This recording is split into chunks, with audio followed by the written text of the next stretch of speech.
ఎవరు చెప్పలేదు వీళ్ళల్లో ఎవరికో నేర్పించలేదమ్మా ఎవరు నేర్పలేదు నా మనసులోనే కోరికమ్మా నీకైరా ఇంత చిన్న వయసులో ఎవరు చెప్పలేదు ఎవరు నేర్పలేదు నీ మనసులోనే ఈ యొక్క చిన్న కోరిక నా మనసులో చిన్న కోరికమ్మా అయ్యా అవునమ్మా ఈ ఉగాది ఎండలు కదా నీ ఎండలేసిన చిన్న చేరికి వెళ్ళాలంటున్నావు ఏ కష్టమో తెలియకుండా పెరిగావు అవునమ్మా ఈ ఎండల కాలాలు వెళ్తే నీ చిన్ని చిన్ని పాదాలు కందిపోతాయబ్బా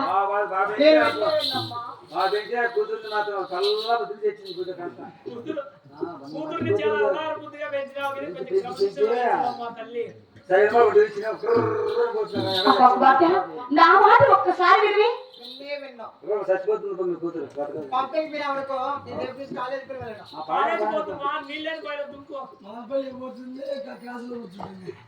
ఎందుకో మదనపల్లి క్రాస్ లో కట్టించారు కాలేజీ అక్కడికి వెళ్తుందన్నమాట అబ్బా అయినా ఎగ్జామ్స్ అన్ని అయిపోయినాయి కాలేజీకి పడికు లేదు ఒక్కసారి నా మాట వినవే ఒక్కసారి నా మాట విను పెద్దల మాట చూడాలంటున్నావి లేకంటే వినవు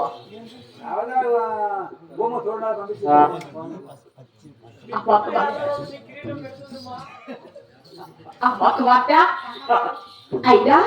ఎంత మొండి పట్టు పట్టుకొని వినరు వినజాలని మొండి పట్టు పట్టుకొని అక్కడ కూర్చున్నావు కదా అయినా బిడ్డ మాట తల్లి కాదంటుందా లేక లేక ఒక్కగాని ఒక కూతురి ఒక్కగాని ఒక కోరిక కోరావు అలాగే పంపిస్తారు రాహుబా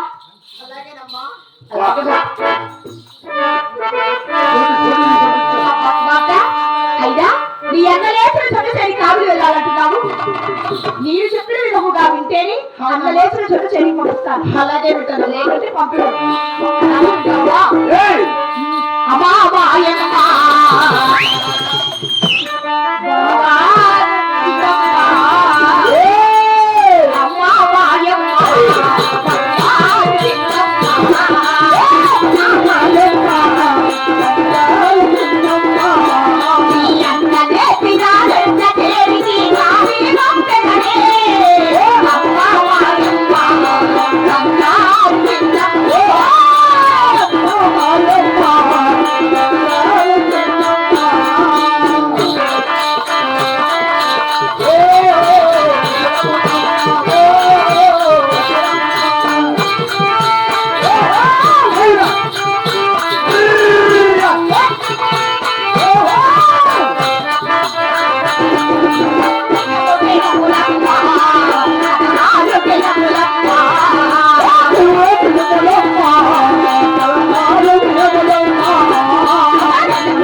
అమ్మగారు